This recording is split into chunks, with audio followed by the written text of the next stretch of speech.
तकरीबन 10 साल कबल उस वक्त के वजीर आला येडियूरप्पा, वजीर मुरुगेश निरानी और एक IAS अफसर ने मुकामी बिजनेसमैन आलम पाशा की 26 एकड़ ज़मीन को मुबैना तौर पर दस्तावेज़ात की फोर्जरी करके निजी कंपनियों को बेच दिया था, जिसके बाद आलम पाशा ने लोकायुक्ता में शिकायत दर्ज करवाई थी।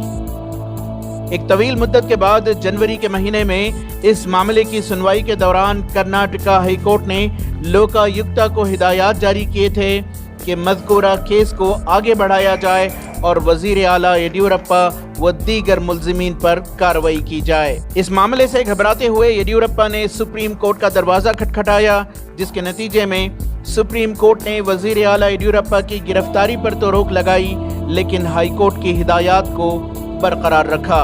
इस पूरे मामले के सिलसिले में आज दलित माइनॉरिटी सेना की जानिब से एक एहतजाज मुनक़िद किया गया और इसके सदर AJ खान ने मुतालबा किया कि वजीर आला येडियूरप्पा व दीगर मुल्ज़मीन फौरी तौर पर इस्तीफ़ा दें और मज़कूरा क्रिमिनल केस का सामना करें।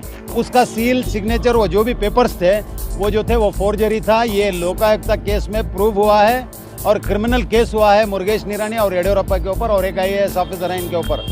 तो इसको लेते हुए लोकायुक्ता जो है अरेस्ट करने के लिए हाल ही में करीब हुई थी। उसी को लेकर जो है क्वाश करने के लिए सुप्रीम कोर्ट गए हुए थे मुख्यमंत्री येडियूरप्पा और मुरुगेश निरानी। उसको जो है सुप्रीम कोर्ट ने डिसमिस नहीं किया। फिलहाल जो है उनको इन्वेस्टिगेशन जारी है। सुप्रीम कोर्ट ने जबकि इसको स्क्वाश करने की बात मानी नहीं है, तो यहाँ क्लियर कट ये बात पता चलती है कि चीफ मिनिस्टर जो है इसमें इन्वॉल्व हैं। तो इन्वॉल्व होने के नाते वो एक बहुत बड़ी जगह है जहाँ पर कॉन्स्टिट्यूशन को लेकर चलना पड़ता है चीफ मिनिस्टर। तो ऐसी फोर्जरी केसेस में, क्रिमिनल केसेस में रहने वाले चीफ मिनिस्टर को जो है इमीडिएट रिजाइन करके बाहर निकलना है, बाहर आना चाहिए उनको, और उनको अरेस्ट करने की भी हमारी तरफ से डिमांड है। इस मौके पर AJ खान ने हुकूमत से मुतालबा किया कि शिकायत कुंदा आलम पाशा को सिक्योरिटी फ्राहम करे कि उन्हें जान का डर है।